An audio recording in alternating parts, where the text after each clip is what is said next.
The grocery store's automatic doors slid open with a tired hiss, letting in a gust of cold air as Miss Loretta stepped inside. Her cane tapped against the tiled floor, steady but slow. In her other hand, she clutched a small bag of money, just enough for bread and milk. She had been coming to this store for years. The faces had changed, but the stares had not. A group of young white men near the snack aisle noticed her immediately. One of them nudged his friend, smirking. "Look at this old thing," he muttered, loud enough for her to hear. Miss Loretta kept walking. She had learned long ago that dignity didn't always come from fighting back. It came from enduring. Another man chuckled. "What's in the bag, Granny? That's your retirement fund?" The group erupted into laughter. She ignored them, heading toward the dairy section, but she felt them moving closer. The air in the store grew heavier. Then, a body stepped in front of her path. A tall man in a hoodie, arms crossed over his chest. "You shop here often?" he asked, mockingly, tilting his head. Miss Loretta sighed through her nose. "Excuse me." She tried to step around him, but another man deliberately brushed past her, bumping her shoulder just enough to make her stumble. Her hand slipped. Her bag of money fell. Coins scattered across the floor, rolling under the shelves. Silence. Then, laughter. One of them whistled, shaking his head. "Damn, Grandma, you're a mess." Miss Loretta bent down, her aching knees protesting. Just as her fingers brushed a coin, a boot came down, hard, pressing the money into the floor. A cruel grin spread across the man's face. "What's wrong? You gonna cry?" Miss Loretta's lips trembled, but she forced herself to stay calm. She looked toward the cashier, a young white man who had been working here for years. His gaze flickered to her for a brief second. Then he looked away. Her stomach sank. She wasn't just alone, she was invisible. The men laughed again, enjoying the scene, waiting for her to react. And then a new voice cut through the store. Calm, deep, lethal. "Pick it up." The laughter stopped. The men turned their heads, one by one, and there he was. Jason Statham, standing near the back of the store, arms at his sides, staring straight at them. He wasn't angry. He wasn't shouting. But the way he stood, the way his eyes locked onto them, it was enough. For the first time, the young men shifted uncomfortably. Jason took a slow step forward. His boots barely made a sound, but the tension in the air thickened. "I said," he repeated, voice even softer, which somehow made it worse. "Pick it up." No one moved. Jason's jaw tensed, his knuckles flexed at his sides. The men saw it, the potential for violence sitting just beneath the surface. And they believed it. The man who had stepped on Miss Loretta's money swallowed hard. Then, without another word, he slowly lifted his boot, bent down, and picked up the coins. With shaky hands, he held them out to Miss Loretta. She hesitated, eyes flicking between Jason and the group of men. Jason didn't look at her. His gaze was still locked on them, like a predator deciding if he was done with his prey. Finally, she reached out and took her money. Jason tilted his head slightly, his piercing eyes narrowing. "Now apologize." A thick silence fell over the store. Miss Loretta could hear the pounding heartbeat of the man in front of her. He licked his lips, cleared his throat. Then, barely above a whisper, "Sorry." Jason exhaled slowly, like he was disappointed it had ended so easily. Then, without another word, he turned his back, like they weren't even worth his time. Miss Loretta clutched her money tightly. Her legs were still shaking, but for the first time in a long time, she didn't feel small. And neither did the young men. Because for the first time in their lives, they knew what fear felt like. Miss Loretta adjusted the scarf around her neck as she made her slow walk back home. The streets had changed. The air felt different. It wasn't just age making her feel this way. It was fear. The kind of fear that crept into a neighborhood when the wrong kind of people moved in. She had lived in this part of town for over 40 years, taught at the local school, raised kids who weren't even her own. People used to respect her, but now, Now, every time she walked down the block, she felt like a target. It had started small. Graffiti on her fence, trash thrown in her yard. Then came the insults, the jeers from young men who had nothing better to do than make life harder for people like her. Lately, it had gotten worse. Windows smashed, black families leaving one by one. And now, after what had happened in the store, Miss Loretta knew these men weren't going to stop until someone made them. But who? She reached her doorstep, her hands shaking as she turned the key. The weight of loneliness pressed on her chest. Her husband, Robert, had always been there to protect her. Even when times were hard, he stood tall. But Robert was gone now. It was just her. Or at least that's what she thought. Across town, Jason Statham sat in the back of a small barber shop, nodding along as an old friend told him how bad things had gotten. "Miss Loretta," Jason repeated, rubbing a hand over his jaw. "She's the older woman who teaches Sunday school, right?" "Yeah," the store owner sighed, shaking his head. "Sweetest lady you'll ever meet. But those little punks, they don't care. They got the whole neighborhood scared. Cops ain't doing a damn thing." Jason exhaled, his fingers tightening around the bottle in front of him. He'd seen things like this before. He grew up in rough places, surrounded by men who preyed on the weak. Some people ignored it. Others ran from it. Jason, he did something about it. He leaned back in his chair, eyes narrowing as he remembered the scene in the store. Those men weren't just punks looking for trouble. They were predators. And predators didn't stop until they were reminded where they stood in the food chain. They thought Jason was just a Hollywood star, a man who only fought when cameras were rolling. They had no idea what was coming. Miss Loretta woke to the sound of shattering glass. Her heart pounded as she sat up, gripping the edges of her blanket. It wasn't the first time she'd heard strange noises outside, but this time it was different, more violent, more deliberate. She swung her legs off the bed, slipping on her house shoes. With careful, shaky steps, she made her way to the front door. As soon as she flipped on the porch light, her breath caught in her throat. Red spray paint covered her door. Ugly, hateful words dripped down the wood like fresh blood. The windows, every single one, were shattered.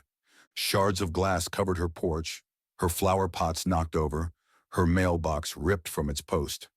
A wave of nausea rolled through her. She turned, grabbing the phone from the wall. She dialed with trembling fingers. 911. "What's your emergency?" "This is Miss Loretta. My house has been vandalized," she whispered, still staring at the destruction. "They broke my windows. They wrote things on my house. I need someone to come." The dispatcher assured her that an officer would be on the way. But when the squad car finally pulled up, the officer barely stepped out before sighing. "Ma'am, looks like some kids messing around," he said, lazily jotting something in his notepad. "Kids?" she echoed, her voice shaking. "They threatened me. I'll file a report, but unless you saw who did it, there's not much we can do." Miss Loretta swallowed hard. She had lived long enough to recognize when someone didn't care, when someone wasn't going to help. And the look in this officer's eyes told her exactly that. Jason Statham stood in front of the house later that morning, his jaw tight as he took it all in. The graffiti, the shattered glass, the police indifference. "This happened before?" he asked quietly. Miss Loretta shook her head. "Not like this." Jason's gaze darkened. He had a feeling the punks from the store were behind it. He had seen the way they looked at her, the way they laughed at her pain. And now they had made it clear. They weren't just about words. They were about destruction, about fear. And Jason couldn't let that stand. He started walking through the neighborhood, talking to people. He knew how to read faces, how to catch the slight hesitations that meant someone knew something. But fear was a powerful thing, and here it had sunk its claws deep. "Nah, man, I don't know anything," one store clerk muttered, avoiding eye contact. "Just best to mind your business," an older man warned. Even the ones who wanted to help didn't dare. Jason wasn't surprised. He'd been in places like this before. When people had been beaten down long enough, when they'd seen their own cries for help ignored, They stopped believing anyone could change things. But Jason wasn't just anyone. That night, as he was leaving Miss Loretta's, he found his own car waiting with a message. All four tires slashed, a note tucked under the wipers. "Stay out of this, Hollywood." Jason stood still for a long moment, the night air heavy around him. He could almost hear them laughing, thinking they had scared him off. They had no idea. He pulled the note from his windshield, crumpled it in his fist, and let out a slow breath. They wanted a fight? They just got one. Miss Loretta sat on her porch, staring at the wreckage of her once pristine home. The broken windows had been covered with cardboard. The hateful graffiti still stained her front door. It felt like a wound that refused to heal. Jason leaned against the railing, arms crossed. "You can't let them win," he said. She let out a bitter laugh. "Win? Jason, I've been fighting this fight my whole life, and I'm tired." Jason nodded. He understood exhaustion, the kind that he settled deep in the bones. But he also knew something else. Tired or not, you stood up to them in that store. You looked them in the eye. You didn't run. She shook her head. "And what did it get me? A house full of broken glass." Jason knelt in front of her chair, his voice steady. "It got their attention, and that means you have power. You just don't know it yet." Miss Loretta scoffed, but Jason wasn't letting this go. "I'm not talking about fists," he continued. "I'm talking about knowing you belong here, walking down the street without looking over your shoulder, making them realize they don't get to decide who stays silent." She sighed, rubbing her temples. "And how do you propose I do that?" Jason smirked.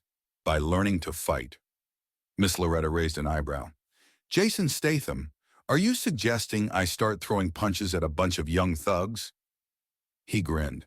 "Not exactly, but I can teach you how to stand your ground, how to make them think twice before they try this again."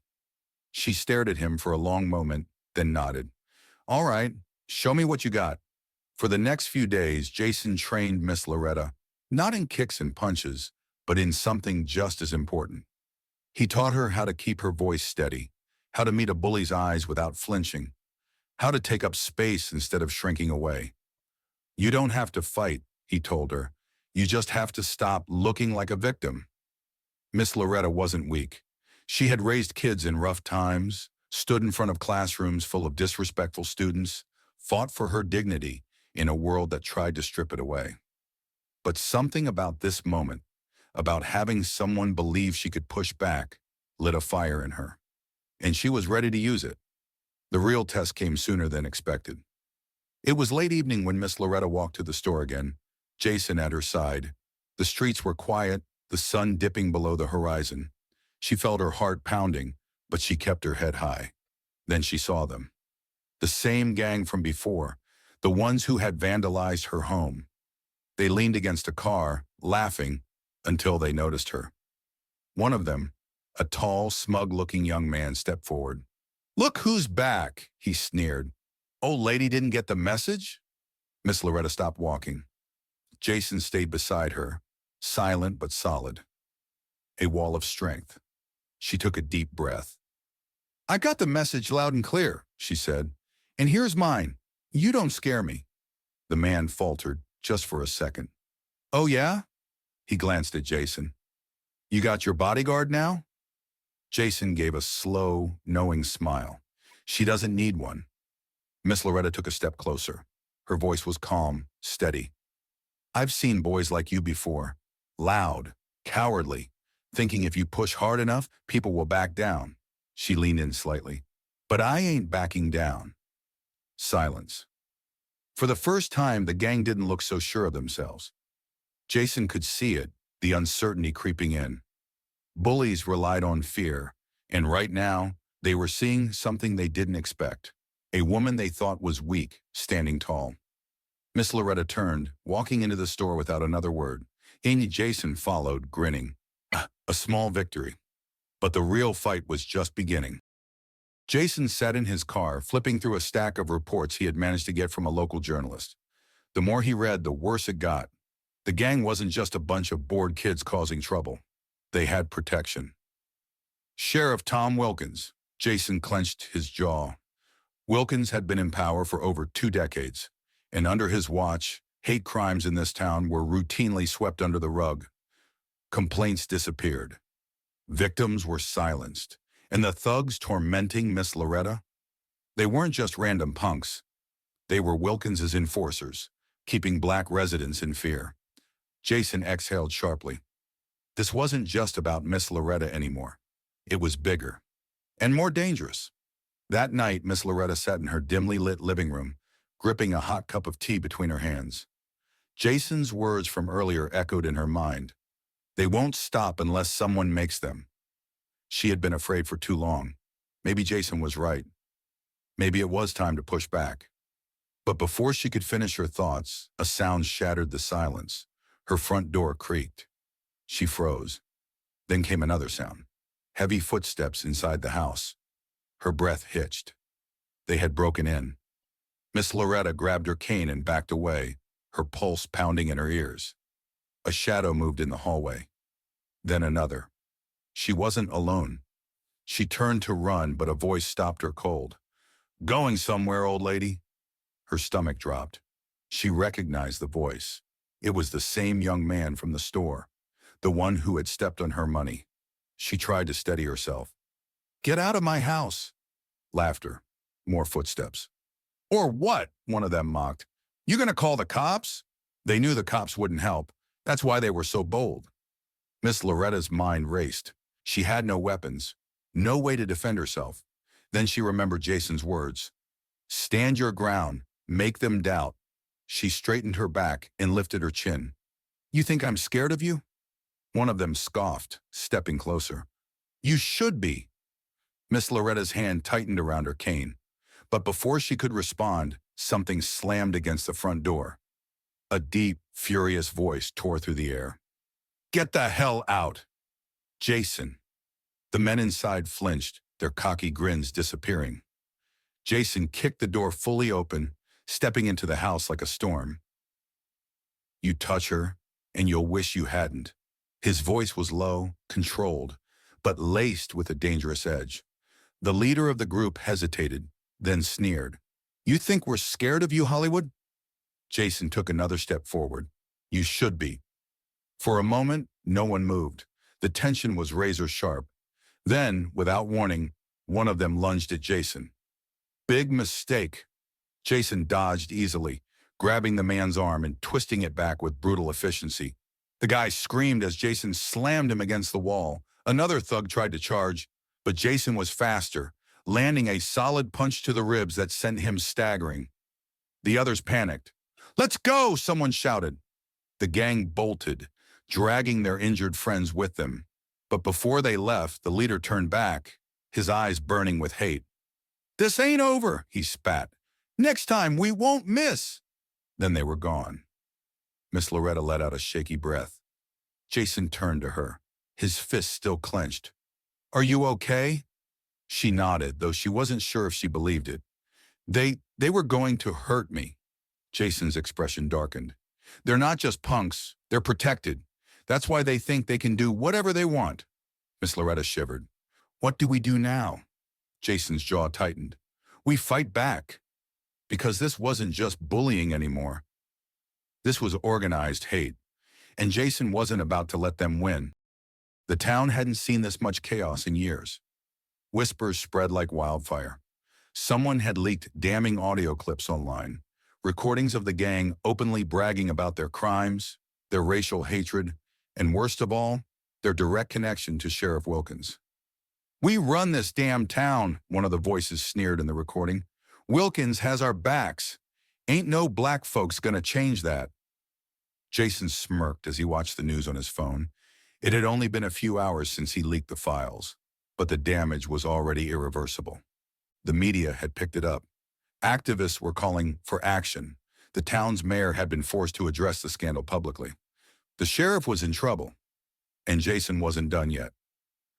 That evening, Jason walked straight into the sheriff's station. The tension was thick. Deputies eyed him with suspicion, but no one dared to stop him. The whole department was on edge, scrambling to do damage control. Jason found Sheriff Wilkins in his office, red-faced, barking orders over the phone. You need to shut this down. The sheriff looked up and froze when he saw Jason standing in the doorway. Jason shut the door behind him. Bad day, Sheriff?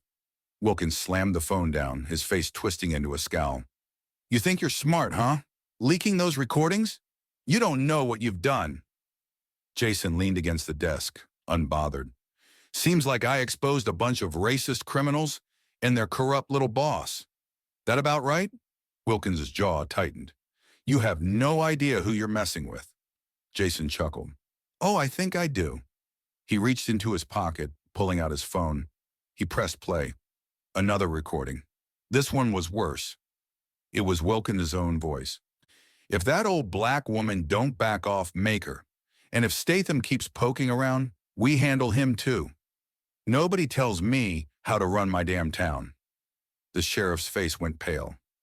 Jason tilted his head. Say cheese, Sheriff. This one's about to go viral. Wilkins lunged forward, but Jason was faster. He dodged effortlessly, twisting the sheriff's arm behind his back and slamming him onto his own desk. I should break your damn arm for what you did to Miss Loretta, Jason muttered. The sheriff grunted in pain. You think this changes anything? He spat. Jason leaned in. Oh, it already has. Outside, the streets were packed. People had gathered in front of the station, holding signs, chanting for justice. The town had been silent for too long, but not anymore. The doors burst open. Jason dragged Sheriff Wilkins out in front of everyone, tossing him to the ground like garbage. The crowd erupted in gasps and murmurs. Deputies inside watched in frozen silence. Some reached for their radios, but they hesitated. They weren't willing to go down with Wilkins. One of the braver officers stepped forward. Sheriff Wilkins, you're under arrest for conspiracy, obstruction of justice, and aiding hate crimes. Wilkins' face contorted in rage. You can't do this. I run this town. The officer didn't even flinch. Not anymore. As the sheriff was handcuffed and dragged away, Jason scanned the crowd. Then he saw her. Miss Loretta stood at the front, her eyes filled with something Jason hadn't seen before. Hope. She stepped forward, looking up at him. You did it.